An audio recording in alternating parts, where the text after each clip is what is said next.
EVM की सरकार है। ये फिर कह रहा हूँ मैं बार बार 18 साल से रोल मचा रहा हूँ। ये अगर ज्यादा इन्हें कॉन्फिडेंस है अपने ऊपर या भरोसा है तो बैलेट पेपर पे इलेक्शन कराइए, कांग्रेस आएगी, मायावती आएगी, सत्ता सत्ता सत्ता। अरे श्रृंगार का तुम्हारा मतलब क्या? फोटो लगाने का? थल सेना का लगाओ, वायु सेना का लगाओ, प्लानिंग का लगाओ, उनके सेनाओं का, देश का लगाओ तो हमें खुशी होगी, क्योंकि उन्होंने लड़ाई लड़ी है। तुम फोटो लगा रहे हो, तुम अपनी वाइफ को छोड़ के आ गए। ये मिसगाइड गुमराह कर रहे हैं लोगों को। थल सेना हो, वायु सेना हो, सीबीआई हो, ईडी हो, सबको मिसगाइड गुमराह करके पूरा हिंदुस्तान का नाश कर दिया। अरे ये कब तक राजनीति करोगे? वो आतंकवादी कहाँ गए? आतंकवादी को क्यों नहीं मारते? आतंकवादी क्यों नहीं पकड़ते? पाकिस्तान पे बेवकूफ बनाते, पब्लिक का मिसगाइड गुमराह करते हो। इनसे होशियार रहने की जरूरत है। निकम्मी सरकार है ये, मोदी सरकार निकम्मी सरकार है। मतलब सैनिकों का भी आप क्रेडिट ले रहे हैं, ऐसे नेता को डूब मर जाना चाहिए। ये बहुत शर्म की बात है कि आप सेना का दुरुपयोग कर रहे हो, कि ये ऐसा निकम्मा प्रधानमंत्री है, निकम्मा प्रधानमंत्री है कि एक सैनिकों को भी नहीं छोड़ रहा, किसी को, व्यापारी को नहीं छोड़ा, मुसलमानों को नहीं छोड़ा। हिंदुत्व के नाम पे जनता को बेवकूफ बनाए जा रहे हैं। देश की जनता को मोदी जी गुमराह कर रहे हैं।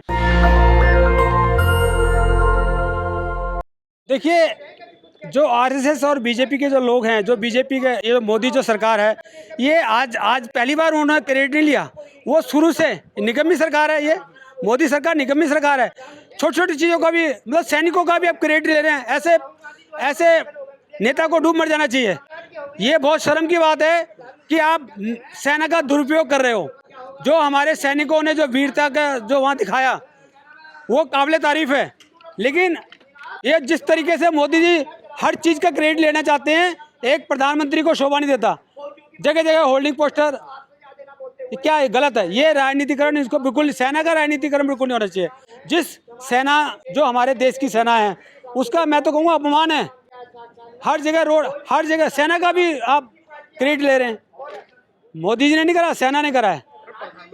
नहीं, प्रधानमंत्री हैं तो ठीक है, उन्होंने किया। मैं आपको बता दूं, आज तक जितने भी प्रधानमंत्री हैं, सेना के नाम पे कभी भी उन्होंने क्रेडिट नहीं लिया। आप उठा के देख लीजिए इतिहास।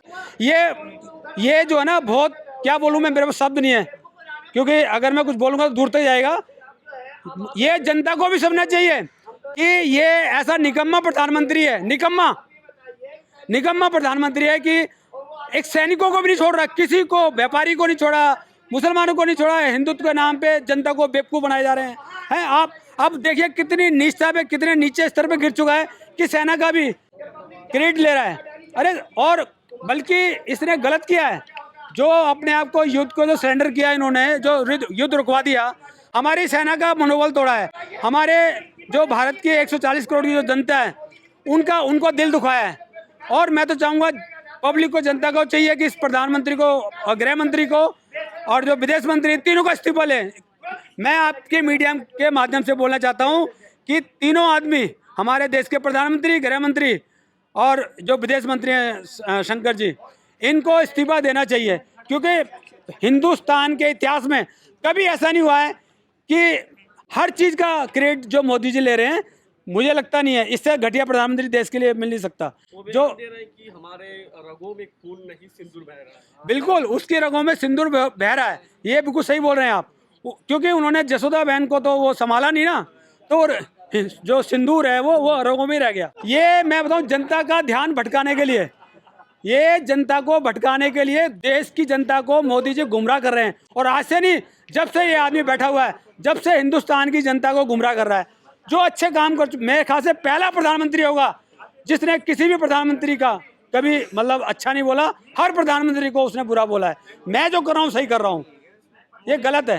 देखिए, मोदी जी कुछ भी जब ताली थाली बजवा रहे हैं, ये तो जनता, मैं कहूँगा हिंदुस्तान की जनता को समझना चाहिए किस कदर वो अपने बातों के उधेड़-बुन में किस तरह से जनता को बेवकूफ़ बना रहे हैं। जनता को सोचना चाहिए। मतलब कोई भी स्टेटमेंट, नाले से गैस बना देते हैं। अगर नाले से आप गैस बनाते हो तो इतनी महंगी गैस क्यों? आज आप सेना का क्रेडिट ले रहे हैं।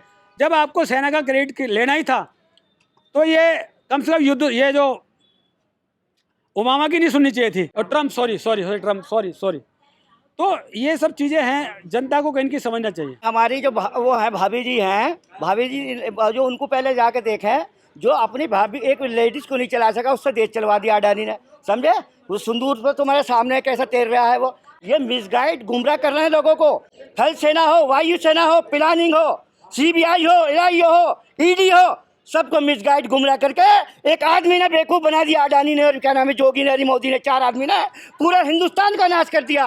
राहुल जो गांधी के हैं वो एक ऐसे देश के प्रधानमंत्री बनने जा रहे थे, इन्हें पता है पढ़ा लिखा आदमी है राहुल गांधी और देश को चला सकते हैं, विकास को कर सकते हैं। कांग्रेस से अलावा बताओ, हमने भी 20-25 साल सड़कों पर देखा, कांग्रेस से अलावा कोई कुछ नहीं कर सकता। ये बेवकूफ़ बनाते हैं, जनता को गुमराह करते हैं, मिसगाइड करते हैं। ये बताइए, इधर पाकिस्तान से कह रहे हैं तुम इधर से निकल जाओ, तुम्हारा इमरान बढ़ जाएगा, हमारा राहुल घट जाएगा। अरे ये कब तक राजनीति करोगे? वो आतंकवादी कहाँ गए?